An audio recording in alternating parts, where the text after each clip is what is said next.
அனைத்து அன்பு உள்ளங்களுக்கும் வணக்கம். இன்று ஜெர்மனியில் நான் இன்றைய காணொளியில அதாவது செலவில்லாம காசு இல்லாம சுலபமான முறையில மிக சிறந்த பசலை தயாரிக்கிறது காஞ்சோண்டியில் இருந்து எப்படி தயாரிக்கிறன்ற முறையையும், அது எந்தெந்த பயிருக்கு கூடுதலாக தேவை, எந்தெந்த பயிருக்கு அறவே பாவிக்க கூடாது, அதுன்ற நன்மைகள் என்ன, அதுல என்னென்ன சத்துக்கள் ஊட்டச்சத்துக்கள் கூட இருக்கு, எதாலே அந்த ஊட்டச்சத்து எந்த ஊட்டச்சத்து கூட இருக்குது, அதால எந்தெந்த நேரம் பயிர்களுக்கு பாவிக்கிறது, எந்த அளவில் பாவிக்கிறது என்றெல்லாம் இன்றைய காணொளியில பார்க்க போறோம்.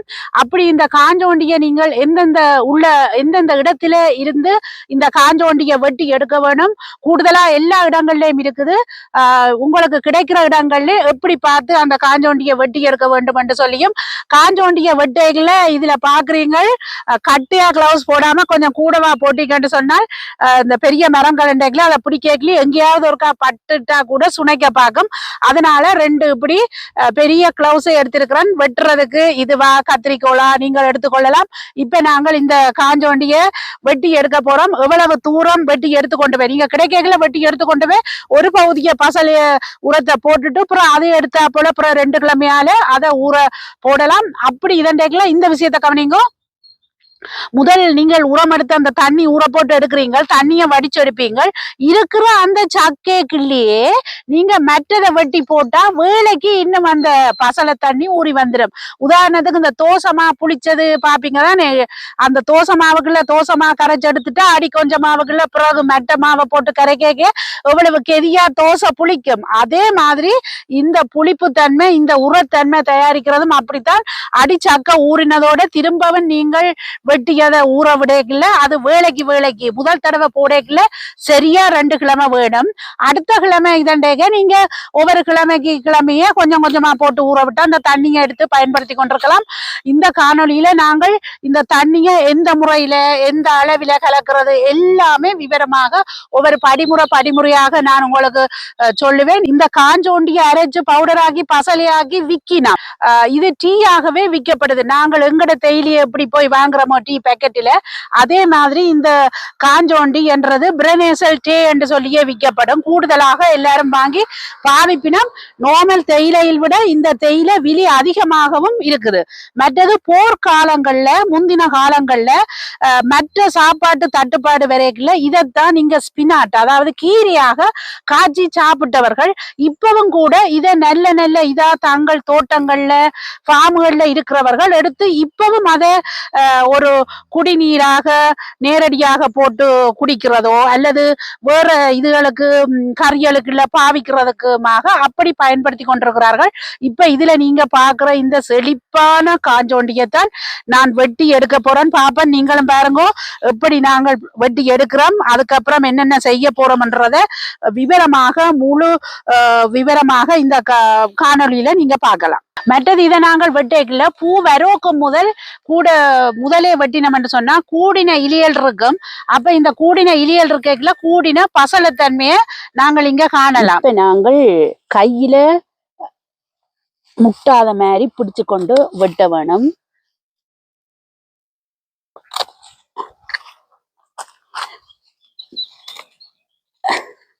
இது குழந்தை பிள்ளைகளை கூட்டி கொண்டு வந்து வெட்டேக்கல கவனமா இருக்கணும். பிள்ளைகள் கையால தொட்டு புட்டிச்சின வேண்டா பிறகு அழுது கொண்டே இருப்பினம் என்று சொன்னா ஒரு சிலர் காஞ்சோண்டி என்றா எப்படி இருக்கும் அதே ஒரு காட்டுங்கோண்டெல்லாம் கேட்டிருந்தீர்கள். அப்ப கிளவுஸை போட்டுக்கொண்டு நீங்கள் நிறைய வெட்டி எடுத்தீங்கன்னு சொன்னா ஒரு புடிய அளவில் வெட்டி எடுத்தீங்கன்னு சொன்னா அதை வாளிக்குள்ள நீங்க நிரப்ப போறீங்க. அதை போட்டு தண்ணி ஊத்தி ஃபுல்லா ஊற விட போறீங்க. அதுக்கு முதல் அதை நீங்கள் சின்னனா வெட்டி போட்டு கத்திரிக்கோள் கொண்டோ இரண்டா கிளவுஸ் போட்டுறீங்க, கத்திரிக்கோள் இருக்கும் சின்னனா வெட்டி போட்டு ஊற போட்டா கெதியிலே அது இந்த தன்மையால் ஊறும். மற்றது இதை குறைந்த அளவு 2 கிழமை நோமலா ஊற விட்டா அதுக்குள்ள வேற ஒரு கலவைகளும் போடாம தனியா காஞ்சோண்டிய ஊற விடுறா 2 கிழமை ஊற விட்டால் அதுல உள்ள இதெல்லாம் வடிவ அழுகி ஊறி வரும். அதை நீங்க வெட்டி போட்டு ஊற விடுறதான் மிக மிக சிறந்தது.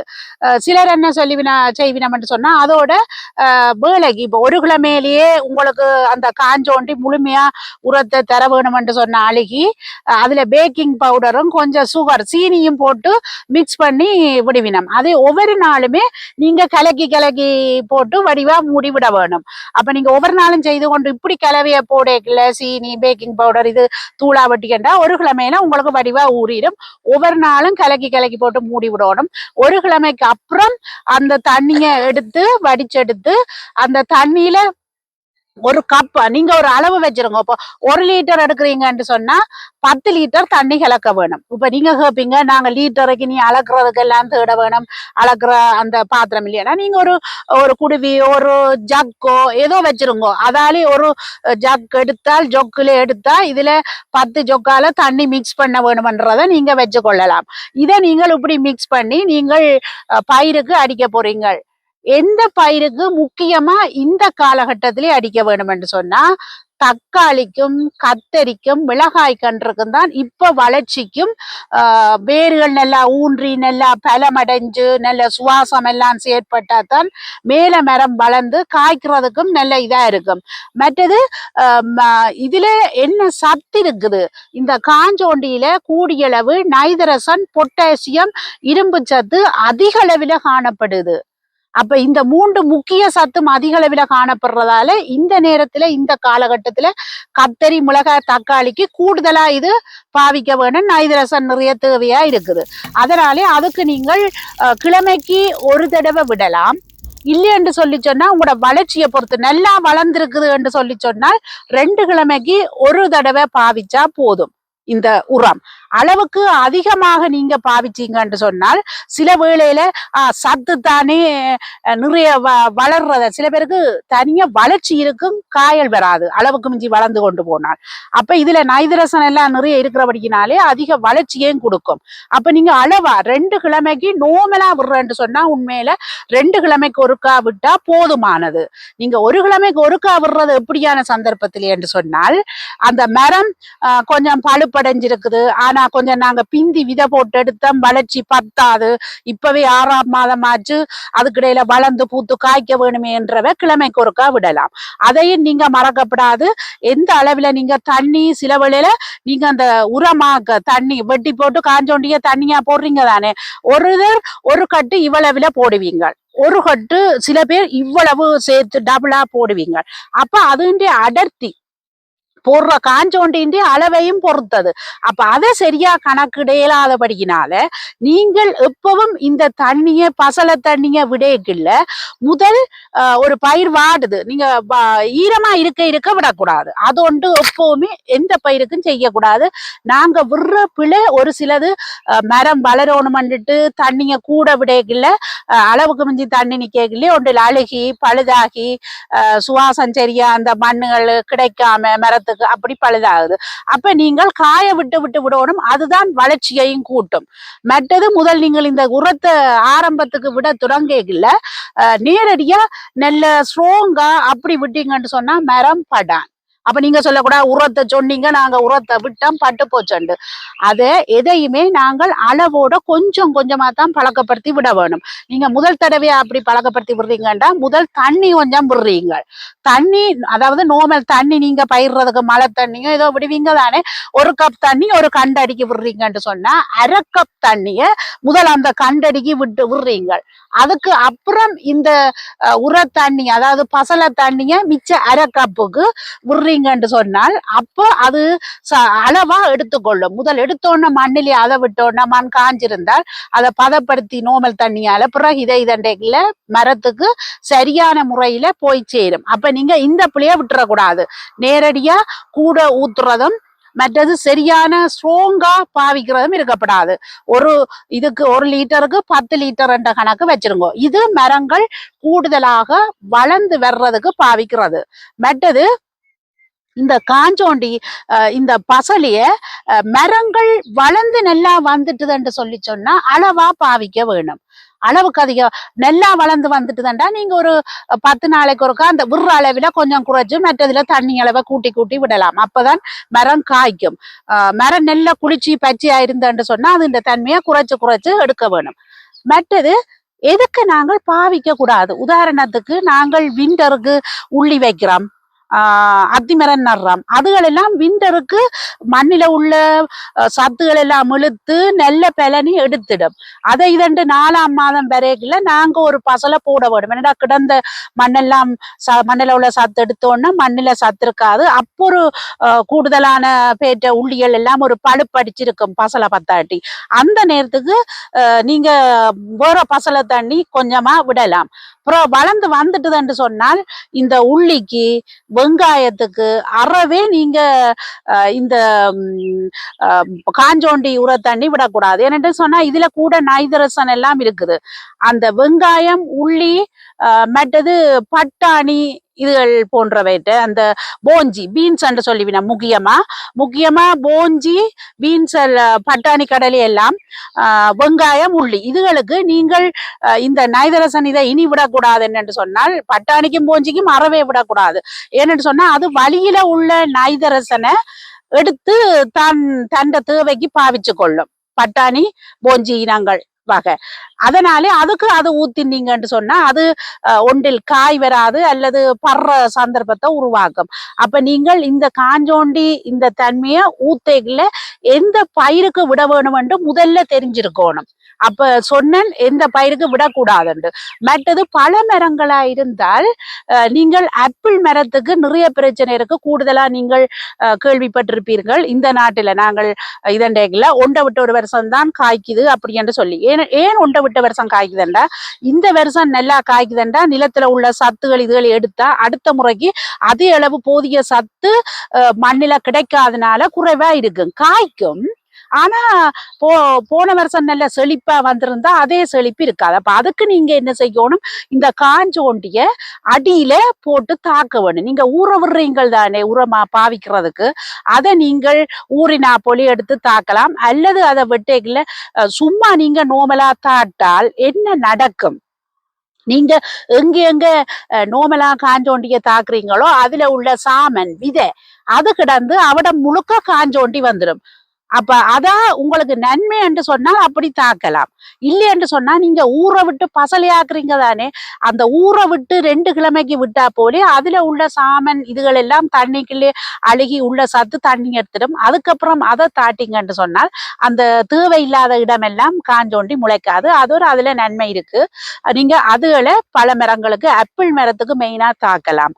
பல மரங்கள்லையும் எந்த மரத்துக்கு தாக்க கூடாது, அதாவது வேற இனங்கள் என்று சொல்லி ஸ்ட்ராபெரி அந்த பேரன்னு சொல்லி இங்க ஜெர்மன் நாட்டில இருந்தா அவளாங்க ஹைடில் பேர் ஜோகானிஸ் பேர் பிளவ் பேர் என்று சொல்லி அப்படி வேற இனங்களுக்கு அந்த தண்ணி நீங்க காஞ்சோண்டி சம்பந்தப்பட்டது பாவிக்க கூடாது. ஆப்பிள் மரத்துக்கு கட்டாயம் தேவை, நீங்கள் பாவிக்கலாம். இது நீங்க போட்டு அதுண்ட பலனை அரைஞ்சிங்கன்னு சொன்னா உங்களுக்கு தெரியும் ஆப்பிள் மரத்துக்கு கட்டாயம் தேவை.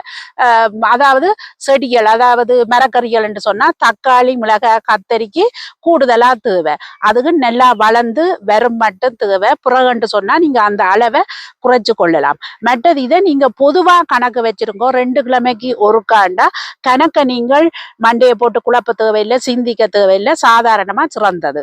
1 கிழமைக்கு ஒருக்கா ஊத்தோணுமெண்டா எந்த சந்தர்ப்பம் என்று அறிஞ்சு தண்டோணும். அதாவது வளர்ச்சி பத்தாது அல்லது பழுப்பு பிடிச்சிருக்குது அப்படி என்று சொல்லி அப்படி 1 கிழமைக்கு ஒருக்கா ஊத்தைக்குள்ள கட்டாயம் நீங்கள் அந்த தண்ணிய கொஞ்சம் நோமல் தண்ணி அதாவது மழை தண்ணியோ பைப்பிலோ எடுக்கிறீங்களோ அந்த தண்ணியை ஊத்தி போட்டுத்தான் இந்த தண்ணியை நீங்கள் அதுக்கு ஊத்த வேணும். அப்படி ஊத்தி கொண்டு வரையில உங்களுக்கு அது நல்ல பலனை தரும்.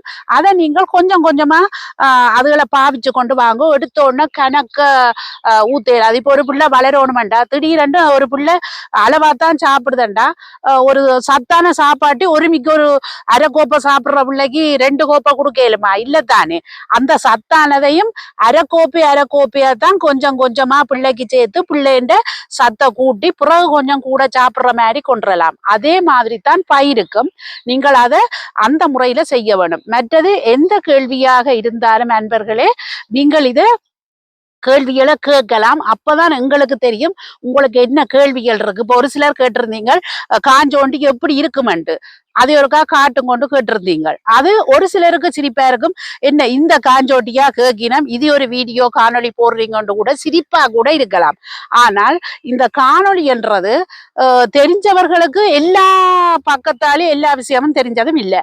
அவர்களுக்கு ஒரு 5% உதவியா இருக்கலாம். தெரியாதவர்களுக்கு 60-70% உதவியாக இருக்கலாம். அதனால் அன்பர்களே, இதுல இந்த காணொலியை பார்க்கல தெரிஞ்சவர்கள் உங்களுக்கு சில விஷயங்கள் இதுல சொல்லப்படாட்டி நீங்க தெரிஞ்ச விஷயத்த இதுல என்னோட பகிர்ந்து கொண்டா எனக்கு உதவியா இருக்கும். இனி இதை பற்றி தேவைப்படுற அன்பர்களுக்கு கூட இதை நான் பகிர்ந்து கொள்ளலாம். அப்ப இதுல நீங்கள் என்ன கேள்விகள் இருந்தாலும் எழுதுங்கோ. அதே மாதிரி இதுல சொல்லப்படாமல் வேற விஷயங்கள் தெரிஞ்சிருந்தா அதையும் கூட தெரிஞ்ச அன்பர்கள் உறவுகள் இதுல பகிர்ந்து கொள்ளுங்கோ என்னோட. இன்னொரு நன்மை என்னன்னு சொல்லி சொன்னால், இது மரம் வளர்றதுக்கு மண்ணுக்கு நல்ல பிளத்தை சத்துக்களை கொடுத்து மரத்தை நல்ல பிளமா வச்சு மரத்தை வளர்றதுக்கெல்லாம் கொடுக்கப்படுது, செடிகளை வர்றதுக்கு. மற்றது இன்னொரு விதம், இந்த தண்ணிய எடுத்து 1க்கு 20 வீதம்ன்றது, அதாவது 1 லிட்டர் என்று சொன்னா 20 லிட்டர் கலந்து செடிக்கு, அதாவது செடி அந்த நோய்வாய்ப்படாம இலைப்பேன் அந்த இலையில பேன்கள் பூச்சிகள் வராம இலைகள் கருகி போகாம பூச்சிகள் பிடிக்காம, சிலதெல்லாம் சில இலைகளை பார்த்தால் நீங்க ஆப்பிள் மரத்துல மற்றது சில பேர் மிளகாயில சுருண்டு போய் பின்னுக்கு பூச்சிகள் இருக்கும். அதுகள்ல பிடிக்காம எல்லாம் இருக்காம இந்த இலையல் பூச்சிய தொல்லைகள்ல இருந்து தப்பிக்கிறதுக்கு இதை நீங்கள் 1க்கு 20 வீதம் என்ற 20 என்ற இதுல கலந்து போட்டு நீங்க ஸ்ப்ரே பண்ணி தெளிச்சு கொண்டு வரலாம். அதையுமே நீங்கள் கிழமைக்கு ஒருக்கா அப்படி இந்த அளவில் கலந்தீங்கன்னு சொன்னா பெருசா பாதிக்காது. கடுமையா ஸ்ட்ராங்கா செய்யக்கூடாது. ஸ்ட்ராங்கா இதண்டா இலை கருகிடும். புதுக்க நீங்க அப்படி செய்யல, இலை அந்த தாக்கத்துல கருகிடும். லைட்டா இருக்கணும். அதுக்குத்தான் 1க்கு 20 என்ற தன்மை இருக்கு. மற்றது இதால என்ன தீமை என்று யோசிப்பீங்க. தீமை என்னன்னு சொன்னால் தீமை இல்லையா? ஆனா ஒரு சிலருக்கு என்ன தீமை என்று சொன்னால், இது அழுகின மனம், ஒரு மோசமான ஒரு மனமா இருக்கும், உங்களுக்கு ஏற்ற மனமா இருக்காது. அப்ப அதுதான் ஒன்றே ஒழிய நீங்கள் அப்படி மனம் திறக்கைக்குள்ள இருக்குது என்று சொல்லி சொன்னால், அந்த காஞ்சோண்டிக்கு மேல இந்த புல்லு வெட்டுவீங்க தானே, புல்லு வெட்டின இது கொஞ்சம் காஞ்சதையோ அல்லது புல்லு வெட்டி நல்ல அரைப்பட்ட இதண்டா அதை கொஞ்சம் மேல போட்டு விட்டீங்கன்னு சொன்னா, இந்த ஒரு படைக்கு மேல் படைக்கு கீழே வாலி இவ்வளவுன்னு சொன்னா இவ்வளவுக்கு அது நிக்குதுன்னு சொன்னா மேல் ஒரு படைக்கு அந்த புல்ல போட்டு விடுவீங்க. அதை போட்டிருந்தா உங்களுக்கு ஒவ்வொரு நாளும் கலக்கி கொண்டு வரீங்க. அது அந்த மோசமான வாடை இருக்காது. மற்றது சில பேர் பக்கத்துல வீடுகள் அமைஞ்சிருந்தால் அவர்களுக்கு பக்கத்து வீட்டு வேலிக்கரையோட போய் இதுகளை செய்யக்கூடாது. ஒதுக்குப்புறமா உங்களோட பக்கமா ஒரு மூலியா அடக்கமா வச்சிருக்கணும். என்னடா சில பேர் அதை எங்கட விட்ட இந்த அழுகின மனம் வருது, இது வருது, அது வருதுன்னு முறப்பாடு கூட இருக்கலாம். அப்ப அப்படி இதண்டலாம். மற்றது இந்த காஞ்சோண்டியோட நீங்கள் வெட்டுற புல்லு அதுன்ற பச்சையமும் கூட நீங்க கலக்கலாம். அதை விட்டு இந்த மின்சினங்கள் இருக்கும், அந்த மின்சை கூட இலையில நீங்க அதோட சேர்த்து மிக்ஸ் பண்ணலாம். மற்றது இந்த அகத்தி மரத்திலே அளவுக்கு அதிகமா இலை வரைக்கல அந்த இலையில கூட பாவிக்கலாம். வீட்டிலே எது இலையாக நீங்கள் பெரிய மரம் செடியல்ல எடுக்கல இப்படியான. மற்றது அத்திமர இலையும் கொஞ்சம் கயற்பு கசப்பு தன்மைகள் இருக்கு, அதையுமே இதோட மிக்ஸ் பண்ணல இதே அளவு வேலை செய்யும். அதே மாதிரி தான் மின்சும் நீங்க பாவிச்சீங்கன்னு சொன்னா செடிகளுக்கு இலைப்பேன் வராமலோ நோய்கள் வராம அதுலயும் ஒரு தன்மை, அது கூட பூச்சிகளுக்கு பிடிக்காது. அதையுமே நீங்க இப்படி இதே மாதிரி உரம் செய்து ஸ்ப்ரே பண்ணி கொள்ளலாம். இந்த காஞ்சோண்டி உரம் இந்த பசல தண்ணிய அடியில விடுறதால மரம் நெல்ல பலமா இருக்கிறதால நோய் தொற்றுகள் பெருசா பாதிக்காது. உதாரணத்துக்கு நீங்க பார்த்திருப்பீங்க, மனுஷருக்குள்ளேயே பல ஈனமா இருக்கிறவனோட மோத போவினம். ஏனென்றா அவனை எளிதில மடக்கலாம், முறிக்கலாம், அவனை முறிக்கடிக்க செய்யலாம். ஒரு பலமானவன் தைரியமானவன் என்று சொன்னா நீங்க போகைக்குள்ள கொஞ்சம் யோசிப்பீங்க. அதே சிச்சுவேஷன் அதே நிலைமை தான் இந்த பயிருக்கு நடக்கும். ஒரு பயிர் நல்ல பிளமா கம்பீரமா போதிய சத்தோட இருக்கேக்குள்ள அதோட நோய் தொற்றல் பெருசா வராது. எங்க பலவீனமா இருக்கோ அங்கதான் நோய் தொற்றல் கூட வரும். இப்படி இதுல நீங்க பாக்குறீங்க, இங்க எல்லாம் எவ்வளவு பத்தையா வளர்ந்து நிக்குது. இந்த இடங்கள்ல நீங்க பார்த்து வடிவா வெட்டி எடுக்கலாம். போதுமான அளவு இருக்குது, வெட்ட தளிச்சு கொண்டே இருக்கும். எவ்வளவு நல்ல பச்சை தன்மையா இருக்கிறதா நீங்க பார்த்தெடுக்கலாம். ஆக நெல்லா வளர்ந்தா அப்புறம் பூ வந்துடும். பூ வராம இருக்கிற இதுகளை கூட இலியலோட நிக்கிறதா நீங்க வெட்டி எடுத்து இந்த பசலையே தயாரிக்கலாம். இதுல எல்லாம் இந்த போற பாதையில நாயால் கொண்டு போவின நடக்க. அப்ப இந்த கரி ஓரத்தை தவித்து கொஞ்சம் விலத்தி நீங்க எடுத்தீங்கன்னு சொன்னா நல்லம். கரியோரம் ஏன் எடுக்கக்கூடாதுன்னு சொன்னா நாய் சிறுநீர் கழிச்சிருக்கும். அப்ப அதுல உள்ள கிருமிகள் எல்லாம் பிறகு நாங்க ஊற விட்டு அதுக்கு அடிக்கல ஒரு சிறிதளவாவது போகக்கூடும். அது எவ்வளவு தூரம் நாங்கள் கெட்டதுகளை தவிர்க்கணுமோ அப்படி என்று சொன்னால் அங்கால எவ்வளவு விலத்தி போய் நாய் சிறுநீர் கழிக்காது. அப்ப அந்த இடங்கள்ல வடிவா நாங்கள் கிளவுஸ போட்டு ஒரு கத்தரிக்கோல் கொண்டு வந்து வடிவா வெட்டி எடுத்துக்கொண்டு போய் இந்த பசலைய நல்ல முறையில தயாரிக்கப்போம். நண்பர்களே, இப்ப நாங்கள் இந்த காஞ்சோண்டிய எடுத்தது காட்டியிருந்தேன். இப்ப நான் இது எப்படி ஓரளவுக்கு வெட்டி நான் அப்படியே பெருசா போடலாம். பெரிய தண்டுகளா இருக்கிறபடியா வெட்டி போட்டா கொஞ்சம் கெதியில அது அந்த கலவைக்குள்ள சேர்ந்துடும். இப்ப நாங்கள் வெட்டின எல்லாத்தையும் இந்த வாளிக்குள்ள போடுறோம். உங்களுக்கு எந்த அளவுல வாளி இருக்கோ, பெரிய அளவுல கூட நீங்கள் எடுத்திருந்தீங்கன்னு சொன்னா பெரிய வாளியா எடுக்கலாம். ஓரளவு கொஞ்சம் கொஞ்சமா 2 கிழமைக்கு ஒருக்கா ஒவ்வொரு கிழமையும் ஊற போட போடுறீங்கன்னா இந்த அளவு காணும். இப்ப இதுக்குள்ள வெட்டி போட்டதுக்குள்ள நாங்கள் சாம்பலும் போட போறோம். ஏன்னு சொன்னால் இந்த சாம்பல் இந்த சத்து குறைகிறபடியினால மற்ற சத்தெல்லாம் இதுல நிறைவாயிருக்கட்டு சொல்லி இருந்தேன்.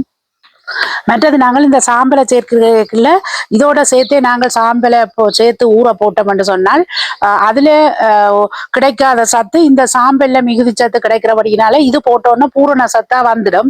அதாலே அந்த காய்க்கிற தன்மையிலையும் கூட்டும். அதுல உள்ள சத்து மரத்தை பலமா வச்சிருக்கிறது, இறுக்கமான எல்லா ஊட்டச்சத்தும் கிடைக்கிற மாதிரி கீழே நல்ல வளர்ச்சியை கொடுத்து மேல நல்ல வளர்ச்சியா வந்துடும். அப்புறம் காய்க்கிறது பூக்குறது இதுகளுக்கு எல்லாத்தையும் இந்த சாம்பல் தான் அது உதவி செய்யுது. அப்ப நாங்கள் சாம்பலையும் சேர்ந்து அதுக்குள்ள போட்டு கலக்க போறோம். நல்ல சாம்பலா இருக்க வேணும்.